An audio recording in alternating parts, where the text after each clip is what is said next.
What's up? What's up? Okay, the Arnold Classic 2023 is done. Big shocker. What everybody thought probably Nick was going to win coming in. Some people had Andrew Jack. Some people had Samson, and Samson took it away. So I know during the prejudging, if you're just a fan and not in the industry, you probably, a lot of people didn't know who they had winning. Of course, it matters with the finals. Someone can go back to the finals and it can be, the dramatic change, and they judge that still. So Andrew came back.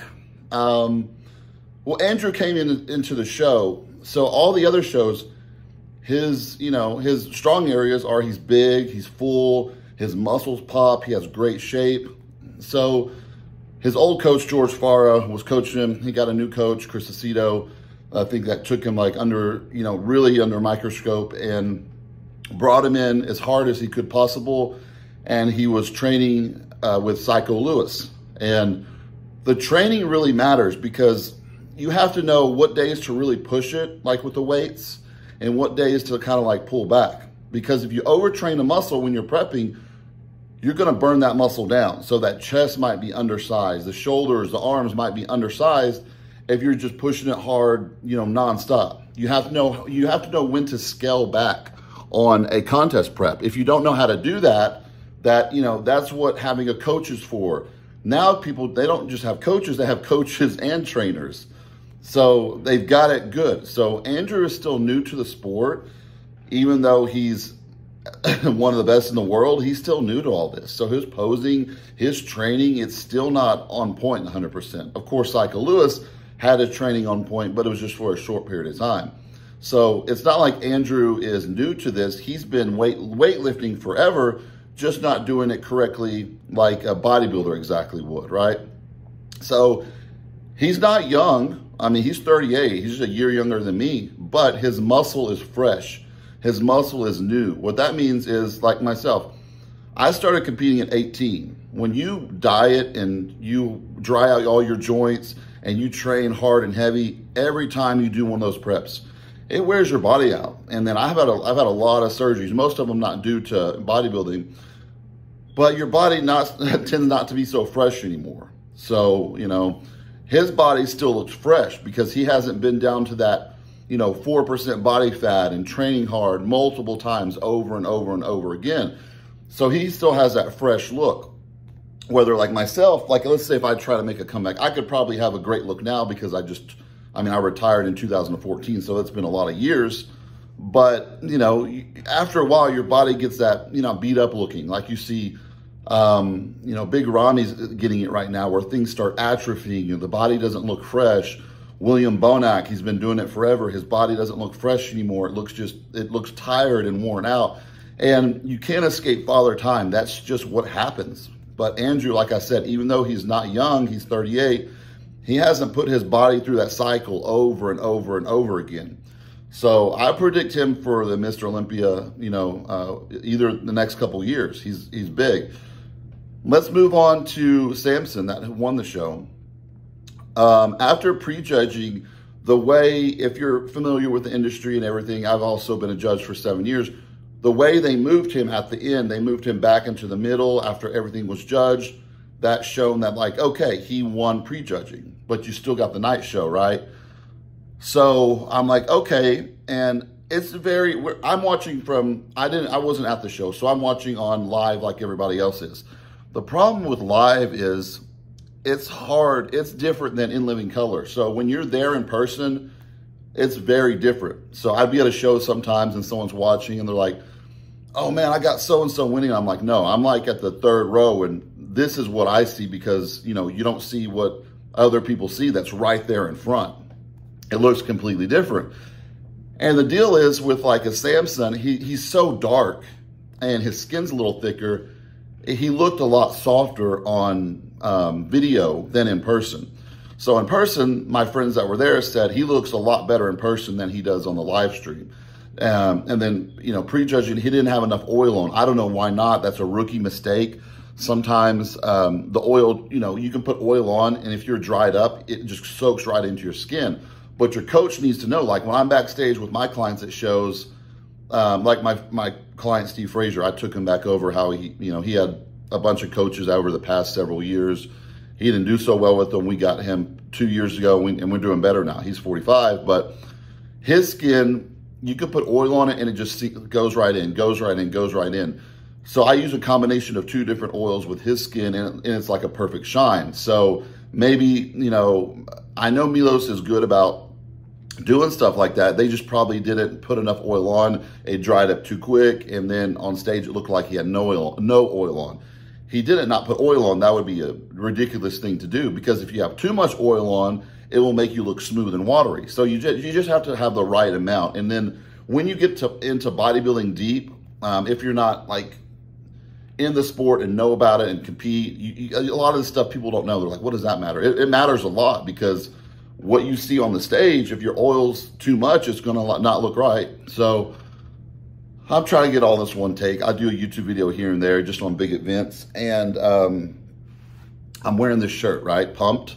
And can y'all believe, you have shirts and you're like, I don't want to throw that shirt away or give it away because later down the road you want it. This is from high school. This is a Hollister shirt, XXL from high school. Because in high school, senior year, this is off the subject, senior year I was 240 pounds. Right now I'm like 270. So it just like kind of stuck around all the years. I didn't wear it. It was just kind of around. And I found it in my closet because we painted our whole house, and I was like, wow, this is a Hollister shirt from high school, like 20 something years ago. That's crazy, but it's super comfortable and it's kind of funny pumped. Anyways, well, that was stupid, but, so the big upset, I guess everybody probably had Nick Walker coming in to, repeat and win again. So Nick Walker made a huge mistake. He tried to play the tapering game of like a pretty physique. And so he tried to get, he gets a lot of shit for his waist. Of course, does he have a terrible waist? Yes. Is it going to get any better? No. What causes that? He put on size too fast. When you put on muscle too fast, a lot of times you put muscle on your abdominal, too, and your obliques. And it's there to stay. Because that's one of the trade-offs. You can take a little longer to put the muscle on, or you can force it on really fast with a lot of food, a lot of training, insulin, high growth hormone, but you get that blocky look. Once you get that blocky look, it's usually not going away. And that's something he's going to struggle with. But he's never had an aesthetic physique. I mean, his front double bicep, his biceps are huge, but his physique just looks like all these weird body parts just put together. His legs are real stumpy. He doesn't have a big quad sweep to begin with, and he lost it because he lost size. In his back double bicep, his back's not his strongest point. He has huge arms, but his back was like flat because he was trying to come in tighter in the waist. And I think that hurt him. If he stuck to like his guns, like his Olympia showing, he might have got first. They might have awarded it to him. Am I glad they gave it to Samson? Yes, because that sets a standard like, hey, this is bodybuilding, small waist, freaky wide shoulders. Does Samson need to be in better condition? Yes, he's not in the best of conditioning. That's something he needs to work on, but he has thick skin. His skin is thick. And you'll find that in a lot of black and a lot of Nigerian bodybuilders. I'm not sure is Samson Nigerian or not. But a lot of black and Nigerian bodybuilders, they have just thicker skin compared to a lot of white or Middle Eastern bodybuilders. They usually have really thin skin. And so, with the black guys, they get that. They usually have that big fullness where they walk out there and they're just, even if they're not all the way in shape, they still look impressive and full. But compared to the like Middle Eastern guys, their paper thin skin looks so freaky. You see all their veins and they're striated, but they might have a harder time staying full. That was my problem when I was competing. I'm half Middle Eastern, half Persian, and I could always get shredded to the bone fast, but my problem was staying full. There was never a show I was like pleased with. I was always too shredded, but I couldn't get full enough. And when I tried to come in full, I would look kind of like not as my normal self. So this is not about me, but I kind of like to throw stuff in here because I know what these guys are trying to deal with, right? So Nick tried to play the game of coming in with a smaller waist and messed up because that doesn't work for him. He's a freak.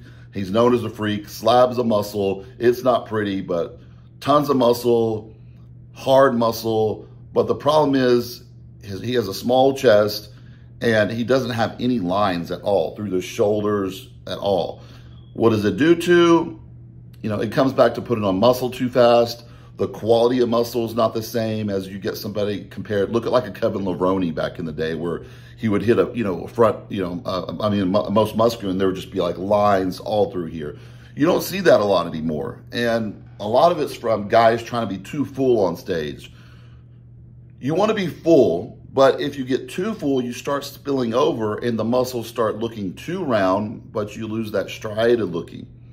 Nick's, I think, is just, he doesn't have lines at all, whether it be too much oil or whatever he's done. His shoulders don't have one line in them.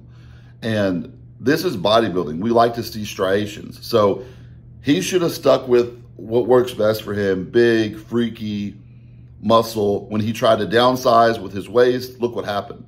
His body downsized. His back wasn't out all the way. His back was flat. His back was downsized.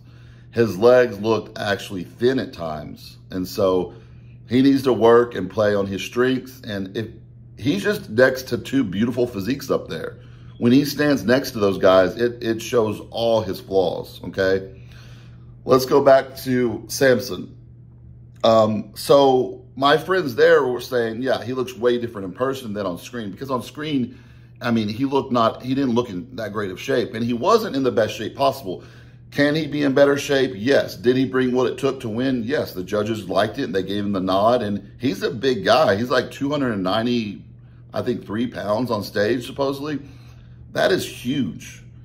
And so congrats to him. And I like that new look. You could tell Nick was really upset. But hey, you know, when you are standing next to these guys with amazing, beautiful physiques, like the physiques of the old, like the Flex Wheelers, the Kevin Levrones, you're going to expose your flaws. And he looked like his midsection looked really bad, even downsized next to those guys, okay? I'm not going to dwell on that. You know, people already say, oh, you're a Nick Walker hater. I don't hate him. I judge. Bodybuilding is all about judging. And if you can't take being judged, don't get in the sport. I mean, when I was doing it, we got judged. You got to have thick skin because you're being judged on how you look, how your physique looks. And sometimes that's hard because that's how you look. And you look at yourself every day and you're like, man, I want to change this. I want to change that. So anyways, let's talk about Big Ramy, because people were after his Olympia showing, that was so disappointing. I mean, he looked terrible at the Olympia.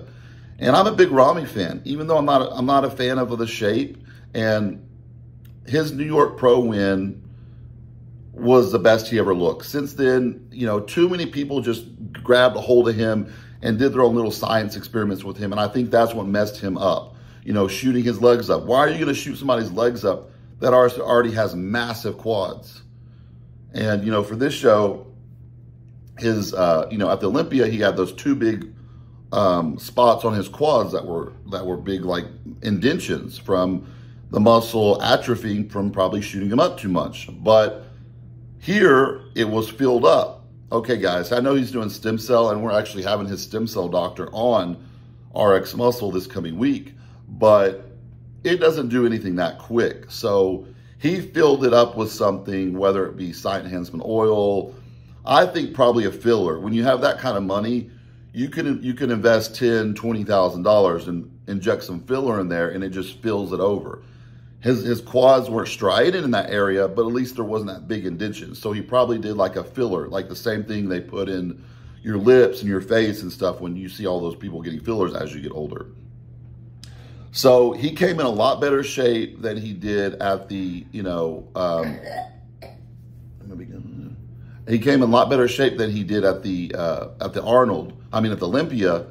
Sorry if my son's distracting, but he's a 3-year-old little wild man. Go watch the show. Go watch Spider-Man. He's ready to go to the jump house. Promised to go to the jump house today. So he came in way better. He was a lot harder here. Chad brought him in a lot harder, but his body's tired. Where does he go from here? I mean, he went from 2-time Mr. Olympia. I'm going to say what a lot of people's not saying. I believe, they're not even giving him comparisons to the top 3, right? Like Friday night, He got called in and they put him on the end right away. Okay, when you're on the end, you don't look good at all. When you're in the middle,